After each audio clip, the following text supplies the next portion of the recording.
So what do you get when you mix Eat, Pray, Love, The Shack, A Peaceful Warrior, and the Celestine Prophecy all into one story? You put me in the mix in the midst of a quantum spiritual awakening 30 miles at sea on the island of Nantucket over an extended period of about 8 or 9 months. How was that for an opener? Did I get you on that one? I think I did. I got me on that one. So hi, my name is Liz Garcia, and the true story I'm about to convey to you is the literal experience of heaven on earth. It's the unmistakable experience of unconditional love and joy at an elevated level of awareness for an extended period of time. In this case, it was approximately 7 months or so. It is an entirely subjective quantum leap into the undeniable experience of oneness, eternal connectedness, and God-intoxicated ecstasy.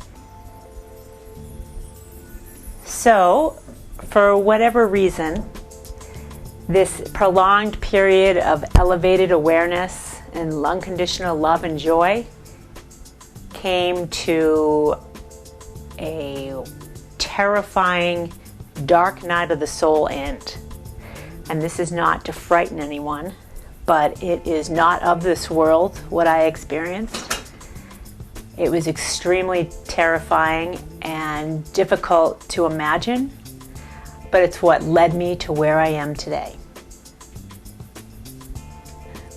Okay, for some unbeknownst reason, people love train wrecks. So this was more than a train wreck.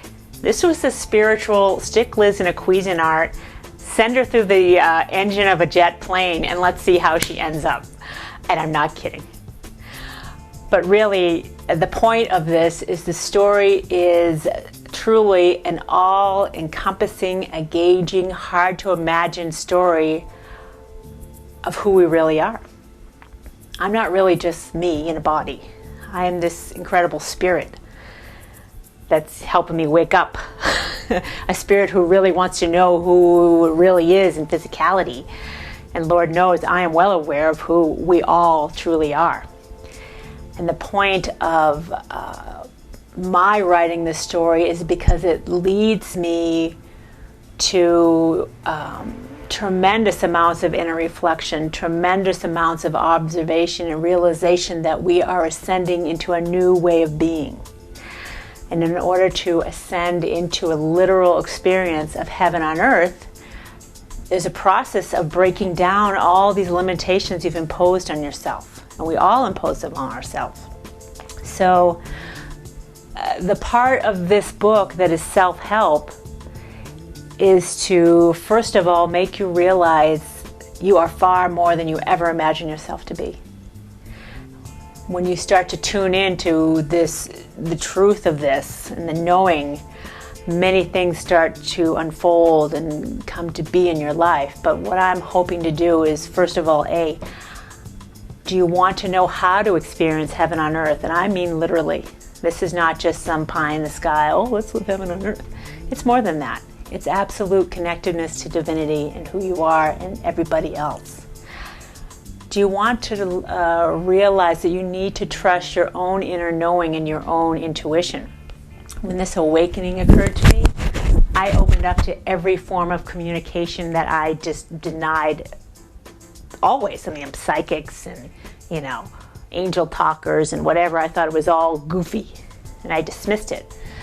And a key character in this book is my sister Fran, who is an angel talker. And it was because of her that I was able to get through this awakening process. She was with me through every step of the way. I mean, every day I was calling her on the phone. I'm like, oh, Fran, you can't believe what happened today.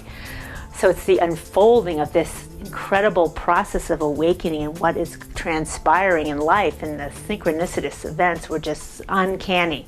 So she and I, when I started to hear, and I mean, I'm hearing other beings speak to me. I'm feeling communication. I'm seeing things out of my third eye.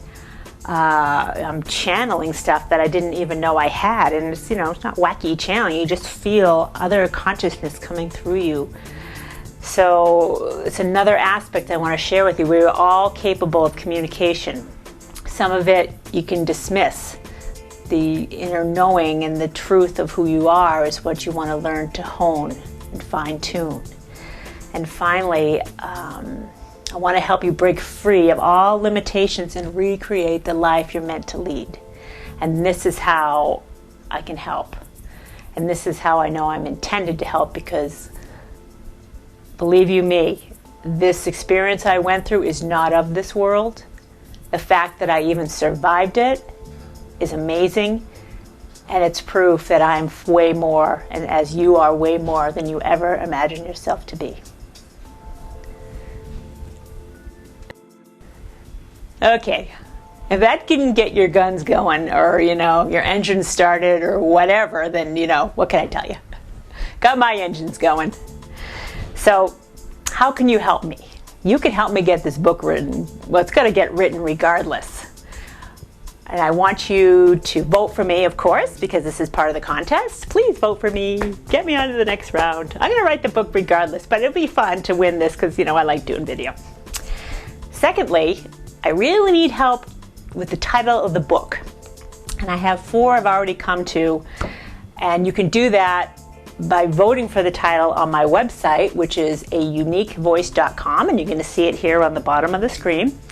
And you can help decide what you want the title to be. And in all honesty, even though one of my friends is a little scared of this title, it is the truth of the matter. And the title is this: Nantucket Dawning. No, that's not it. That was the other one. That's one of them. No. Nantucket Rapture, ... and the Remnant.